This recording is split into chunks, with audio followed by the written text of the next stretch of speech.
কবি শুভদাস গুপ্ত।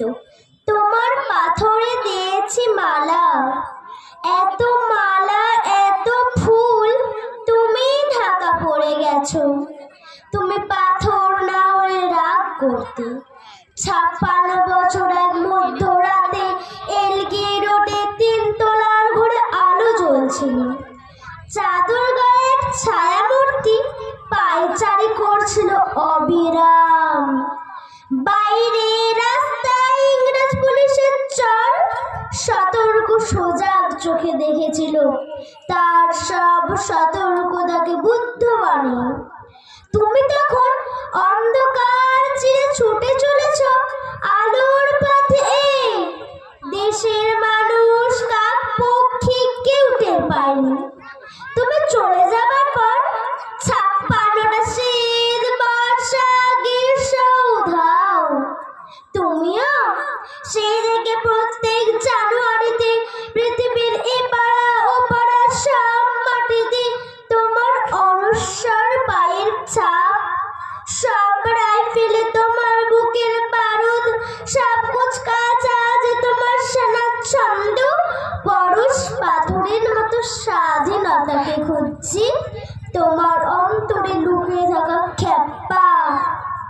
তোমার গন্তব্য ছিল স্বাধীনতা, তোমার পথ ছিল স্বাধীনতা, তোমার স্বপ্ন ছিল স্বাধীনতা, তোমার প্রেম ছিল স্বাধীনতা।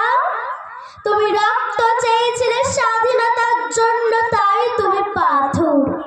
যারা স্বাধীনতার আড়ালে চেয়েছিল গদি, চেয়েছিল সিংহাসন, ইংরেজের ছেড়ে যা লুটের রাজ্যপাট, তারাই রইল সুখী।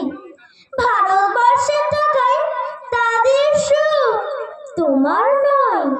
ভারতবর্ষের অফিসে আদালতে তাদের ছবি, তোমার নয়। ভারতবর্ষের সংবিধানে তাদের শৈশবুত, তোমার নয়। ইংরেজ গরিব মানুষকে পায়ের নিচে রাখতো, আমরা বড় লোকদের মাথায় করে রেখেছি। স্মাগলার কিংবা ডাকাতকে জোড়াতে সভাপতির আসনে আহ্বান করেছে। ইংরেজ এদেশে ধান সম্পত্তি লুট করত, আমরা দেশটাকে বেচে দিচ্ছি। ইংরেজ দিয়েছে গুলি চাবুক লাঠি, আমরা দিয়েছি মস্তান মাফিয়া নেতা আর গুলি। ইংরেজ দিয়েছে কালা পানি সেলুলার জেল, আমরা দিয়েছি টিভিতে সুপারহিট মোকাবিলা। এর আইন সবাই আয়ারাম গেয়ারামের খেল।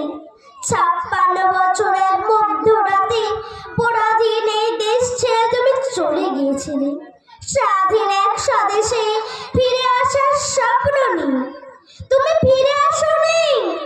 স্বাধীনতা এসেছে তার কাঁধে ঝুলে পড়ে নিয়ে এসেছে ভোট নামক রাজস্ব যোগ্য, গণতন্ত্রের ম্যাকচিলাতা মাৎসর নেই, প্রগতি নামক লোক ঠেকানো স্ট্যাটিস্টিক, আর সংহতি নামক বিস্ফোরণের চুরমার, আর ঐতিহ্য মন্দির মসজিদের ঝগড়া, আর সমুদ্র হিমাচল ভরিয়ে দেওয়া ভাষণ ভাষণ আর ভাষণ। 56 বছর ধরে তুমি পাথর হয়ে আছো। 56 বছর ধরে ভারতবাসীরা অধীর অপেক্ষায় কান পেতে আছে। ইথার তরঙ্গে কবে হঠাৎ শোনা যাবে স্বাধীনতার নিজস্ব কণ্ঠস্বর। আমি সুভাষ বলছি, আমি সুভাষ বলছি, আমি সুভাষ বলছি। নমস্কার।